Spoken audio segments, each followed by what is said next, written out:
बिस्मिल्लाहिर्रहमानिर्रहीम, अस्सलाम वालेकुम। हमने जिंदगी में कभी भी नहीं सोचा था, कि एक वक्त ऐसा आ जाएगा कि अमेरिका की नेवी घुटने टेकेगी और वो यमन के आगे लड़ने से इनकार कर देगी और यूरोप उसको ताने मारेगा कि तुमने इतनी बुजदिली दिखाई है कि हमें यमन के सामने फेंक कर खुद भाग गए हो। अब ये सब कुछ हुआ है। ये आपकी स्क्रीन पर जो मनाजिर आ रहे हैं इनको जरा गौर से देखिएगा। ये मनाजिर अब लेटेस्ट मनाजिर बन चुके हैं और पूरी दुनिया के अंदर अमेरिका की टेक्नोलॉजी का जनाजा उठाते हुए दिखा रहे हैं। सीन ये हुआ है कि ये जो शिप्स आपको नजर आ रहे हैं, सारा कुछ आ रहा है, यूरोप की नेवल फोर्सेस ने इन्होंने रिक्वेस्ट की है यमन से कि आपकी मेहरबानी है कि आप हम पर हमला ना कीजिएगा। आपने ये शिप तबाह किया है, हम शिप बिल्कुल बचाने के काबिल नहीं रहे, लेकिन हम उसको रेस्क्यू करने जा रहे हैं। इन्होंने अमेरिका को कहा कि आप आए, आप आकर हमारे साथ मदद करें और आकर इस शिप को रेस्क्यू करें।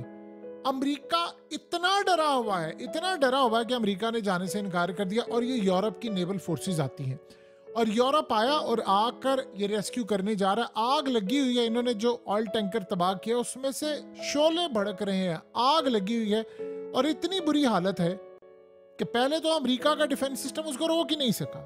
फिर सेकंड सूरत हाल ये डिफेंस सिस्टम ने रोकना क्या है, डिफेंस सिस्टम खुद नकारा हो गया है, अमेरिका खुद भाग गया वहां से। अब आप ये सोचो, दो सूरत हाल है। अमेरिका का यूरोप से मुआहदा ये था कि आप पैसा कमाओ, आप सब कुछ करो, लेकिन फौजी कुव्वत जो है वो मेरी होगी, मैं बढ़ाऊंगा फौजी कुव्वत, मैं पैसा लगाऊंगा, मेरे अंडर यूरोप आए और ये सारा काम करे। ये उनके खामोश मुआहदे थे और यही हुआ। यूरोप ने सारी जिंदगी अपनी फोर्सेस बनाई, अमेरिका ने कहा मैं डिफेंस में आगे जाऊंगा। उसको ये था कि मैं ताकत के बलबूते पर दुनिया को फतह करूं, ममालिक को फतह करूं, तेल चोरी करूं। जहां लड़ाई होती थी यूरोप को कहता था चलो मेरे साथ अफगानिस्तान चलो, यहाँ चलो, वहां चलो। अब सीन ये हुआ है कि यमन ने जब से शिप तबाह करने शुरू किया, अमेरिका का डिफेंस सिस्टम फेल हुआ है, अमेरिका वहां से भाग गया। अब यूरोप वाले उसको बेइज्जत कर रहे हैं कि तुम यहाँ पर हमें कहते थे हमने लड़ाई करी, तुम्हारी वजह से लड़ाई लड़ी। आप बताएं यूरोप का यमन के साथ क्या ताल्लुक है?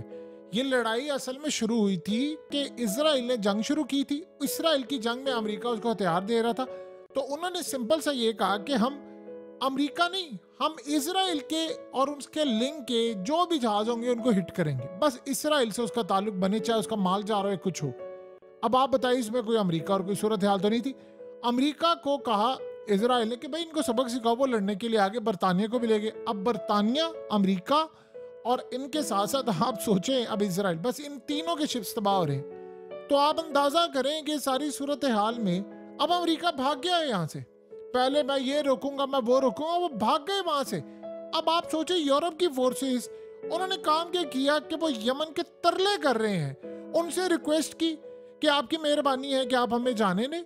और वहां पर जाने के बाद आपने कभी जिंदगी में सोचा है कि यमन की फोर्सेस अब हिफाजत कर रही हैं यूरोप की, और वो उसको मॉनिटर कर रही हैं, हिफाजत कर रही हैं कि कोई और इन पर हमला ना कर दे, हमारा नाम ना आ जाए। एक तो ये सूरत हाल होती है। दूसरी सूरत हाल होती है कि हमारे अंडर ये ऑपरेशन चलता रहे। उन्होंने जाहिर सी बात है बहुत सारी चीजें देखनी है, मॉनिटर करना। अब आप ये सोचे, जिस शिप को तबाह किया यमन ने, वही अब उसकी हिफाजत कर रहा है। और ये यूरोप की जो वॉर शिप और ये फोर्सेस और ये सारा कुछ वहां पर डिप्लॉय थे, अब वो दीगर जगहों से यूरोप से आ रही हैं, इनके शिप्स और चीजें आकर इसको रेस्क्यू कर रहे हैं। आप अंदाजा कर लें कि ये सूरत हाल पैदा हो गई है। और अमेरिका की औकात ये है कि अमेरिका डर कर भाग गया। हमने जिंदगी में कभी नहीं सोचा था, एक वो ताकत 2016 के अंदर अमेरिका ने जब ये जंग छिड़ी थी, उसके बाद 2016-17 का जब टाइम आता है, इन्होंने यमन के ऊपर हमला किया और उसके बाद यमन की औकात नहीं थी, उसकी जरूरत नहीं थी कि वो अमेरिका पर हमला कर सके। अब आप देखिए कि चंद सालों में ऐसी काया पलट गई है कि उन्होंने यमन, यानी पूरी दुनिया के अंदर बादशाह बन गया है समंदरों का। अब अगला मरहला क्या हुआ है कि असल में अमेरिका को ये बात पता ये चली थी कि यमन मुझसे बदला ले लेगा या यमन तबाह कर देगा, और उसका खौफ इतना ज्यादा था कि निचली सतह से उनकी नेवल इंटेलिजेंस ने कहा है, देखिए होता क्या है कि जैसे फौज के अंदर यूनिट्स होती हैं, एग्जैक्टली इसी तरह नेवी की यूनिट्स होती हैं। हर यूनिट को उसके इलाके दिए होते हैं और वो फेमिलियर होते हैं, उनको पता होता है यहाँ रेस्क्यू ऑपरेशन कैसे करने हैं या जंग कैसे करनी है।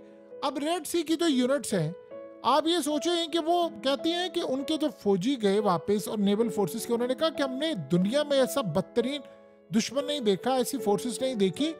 ये उन्होंने कहा दूसरी जंग अजीम के बाद से बदतरीन दुश्मन हमने फेस किया है। अब वो वहां पर गए तो वो छलांगे मारते हुए गए। अब आप ये सोचें कि सारी सूरत हाल में इन्होंने कहा कि हमारे डिफेंस सिस्टम की औकात ये है कि रूस के तैयारे इस वक्त जापान की साइड पर गए हैं और वहां पर जाकर अमेरिका का डिफेंस सिस्टम लगा हुआ था। अब रूस की टेक्नोलॉजी ने उसको बीट कर दिया और वो जापान के एरिया में चले गए। अब जापान वहां पर चीख रहा है, वो ये कह रहा है अमेरिका को, और सारी दुनिया देख रही है, यमन से तुम मार खा के आए हो, हमारे यहाँ पर तुम्हारा डिफेंस सिस्टम वीक है। अब ताइवान ये सोच रहा है कि ये यमन से मुकाबला नहीं कर पा रहे तो चाइना के खिलाफ मेरा साथ क्या मुकाबला होगा। अब वहां पर ताइवान में एक सोच पाई जाती है कि जी इससे बेहतर ये है कि हम अपनी तबाही करवा लें, हम चाइना के साथ ही कोई मामला तय कर ले। वहां पे बहुत सारे लोगों का ये भी मानना है कि चाइना तो पीछे नहीं हटने वाला, सो लिहाजा वन चाइना पॉलिसी के तहत ताइवान और इनके आपस के मामला कुछ तय हो जाए। अब बैकएंड पर कहीं ना कहीं ये भी सोच पाई जाती है क्योंकि अमेरिका फेल हो गया, ये चाइना भी यही चाहता था कि अमेरिका का दबदबा इतना फेल हो जाए कि ताइवान बिल्कुल पक्के आम की तरह मेरी झोली में आकर गिरे। अब सबसे बड़ा इशू ये खड़ा हुआ है कि अमेरिका अपना एयरक्राफ्ट कैरियर भी लेकर भाग गया है, अमेरिका रेस्क्यू करने के लिए भी नहीं आ रहा। तो भाई अमेरिका बना किस लिए है? यानी आप अंदाजा कर लें कि अमेरिका बना किस लिए है। आप यहां से अंदाजा कर लें, यूक्रेन की जंग अमेरिका ने छुड़वाई। आपको पता है कि अब जर्मनी के अखबार में लिखा ही गया, वहां पर आर्टिकल आए हैं, बहुत सारे छपरे हैं कि जो खवातीन यूक्रेन से निकलकर जर्मनी आई थी इस जंग के बाद, अब वहां पर सूरत हाल ये हो चुकी है कि उनके पास करने के लिए कुछ नहीं है और वो बस बदकारियां करके और वहां पर यानी पूरी तरह अपना जिस्म बेचकर पैसा कमा रही हैं।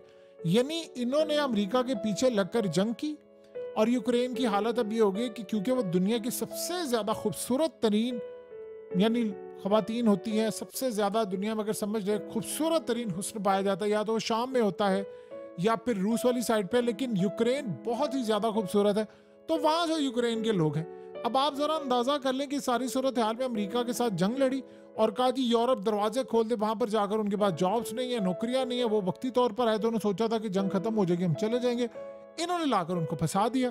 और ऊपर से आप अंदाजा करें कि अमेरिका के डिफेंस सिस्टम वहां पर काम नहीं करे। अब ये जो टेक्नोलॉजी आई है यमन की, इन्होंने असल में इनको उड़ा कर रख दिया है, राख का ढेर बना दिया है।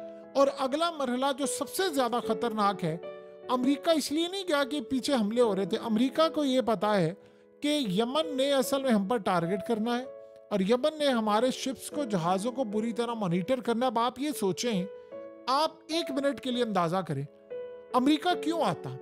वैसे अमेरिका शिकस्त खा गया, अमेरिका ये सोचे कि मैं यमन से बात करूं कि भाई आपकी मेहरबानी है, मैं आपके घुटनों को हाथ लगा दूं, गोडे गिट्टे पकड़ता हूं आपके, आप मुझे ये ऑयल टैंकर जो है इसको रेस्क्यू करने दे, इसको बचाने दे, आपने कुछ नहीं करना, आपसे रिक्वेस्ट है बस आप मुझ पर हमला ना करना। अब अमेरिका तो कभी भी नहीं ये करने वाला था, वो अलग बात है, वो तबाही होगी। अब आप ये सोचे कि अमेरिका को अपनी अनाज इतनी है कि मैं इनको मारता था, अब ये यानी मैं रेस्क्यू करने जाऊं और ऊपर यमन के ड्रोन्स मुझे मॉनिटर कर रहे हो, मेरे जहाजों को और मेरी रेस्क्यू टीमों को मॉनिटर कर रहे हो, और हम उनसे मुआहदा करके गए हो कि आप हम पर हमला नहीं करेंगे। अमेरिका ये गवारा कर सकता था, तो लिहाजा वो डर के मारे आए ही नहीं है। वो दूसरा उनको ये था कि हमें मारेंगे और ये सूरत हाल बड़ी खतरनाक हो जाएगी। यमन ने यूरोप को कहा कि भाई आप जाएं, क्योंकि वो ममालिक अब बचाने के लिए आए हैं जो यमन के साथ बराह रास्त लड़ाई में शामिल नहीं है। बरतानिया नहीं है इसमें, अमेरिका नहीं है और इजराइल नहीं, बाकी यूरोप की फोर्सेस आई हैं। ये दुनिया के अंदर लकीर खींच दी गई है अमेरिका के जवाल की। आप सोच भी नहीं सकते कि ये सूरत हाल कितनी खतरनाक है। एक छोटी सी ताकत ने अमेरिका का शराजा बिखर कर रख दिया है। आपने गौर नहीं किया मोहम्मद बिन सलमान ने क्या कमिटमेंट दी है चाइना को? उन्होंने कहा है कि आपको हम तेल बेचने देंगे, यानी पेट्रो युआन में। यानी अब कोई भी शख्स सऊदी अरब से तेल लेना चाहता है, चाइना नहीं खाली, चाहे वो भारत हो, चाहे वो पाकिस्तान हो या दुनिया का कोई XYZ मुल्क हो, अगर वो लेना चाहता है सऊदी अरब से तेल तो वो युआन में ले सकता है। कहां पर पेट्रो डॉलर में आपको लेना होता था। अब उन्होंने ये काम किया, क्यों? सऊदी अरब ने देख लिया अमेरिका खत्म हो रहा है। आप अंदाजा करें, सऊदी अरब की लड़ाई थी यमन के साथ, अल्हम्दुलिल्लाह अब सुलह हो गई है, ईरान की भी हो गई है सुलह। शुक्र है कि इस बात पर कम से कम इस्लामिक कंट्रीज ने आपस की लड़ाई खत्म की है। लेकिन आप अंदाजा करें कि अब यही सऊदी अरब था, उसको अंदाजा है कि यमन पावर बन गया, वो देख रहे हैं अमेरिका इतना वीक हो गया। अमेरिका अगर अपनी हिफाजत नहीं कर रहा, अपने शिप नहीं ले जा रहा, तो भाई वो बाकी का क्या करेगा? यही वजह है कि जब ताकत का जवाल आता है तो यही मामला सामने आते हैं। अब ये तारीख में सुनहरी हरूफ में लिखा जाएगा कि यूरोप की फोर्सेस यमन के पांव पकड़े, उनको कहा कि आप हमारी हिफाजत करें, हम इसको बचाने जा रहे हैं। यानी आप 2 मिनट के लिए सोचें कि ये क्या हो रहा है। यानी अजीबोगरीब सूरत हाल है। अमेरिका ने अभी अफगानिस्तान खाली किया, अब उसके बाद ये यमन का महाज है, यूक्रेन में शिकस्त है, इजराइल वाला महाज है। तो अमेरिका ने किया क्या सारी जिंदगी सिवाय शिकस्त खाने के? ऐसा सवाल हमने अपनी जिंदगी में भी नहीं सोचा था। ये जरूर पता था कि एक टाइम आएगा अमेरिका इतना नीचे जाएगा, ये नहीं पता था इतनी जल्दी हो जाएगा।